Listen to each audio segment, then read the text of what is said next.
موعد وتوقيت مباراة الزمالك وديكاداها الصومالي القادمة في دور الاثنين وثلاثين لبطولة الكونفدرالية والقنوات الناقلة للمباراة.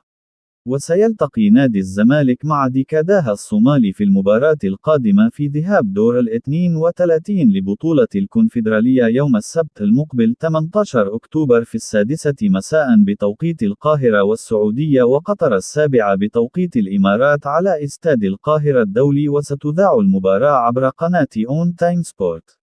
وستقام مباراة الإياب بين الفريقين يوم الجمعة 24 أكتوبر على استاد السلام. وسيختتم نادي الزمالك مباريات شهر أكتوبر بمواجهة البنك الأهلي في منافسات الجولة ال12 لبطولة الدوري المصري، وذلك لحصول الفريق على راحة من الجولة ال11. ووافق الاتحاد الأفريقي لكرة القدم على إقامة مباراتي الذهاب والعودة بين نادي الزمالك وديكاداها الصومالي في القاهرة بعد اتفاق الناديين.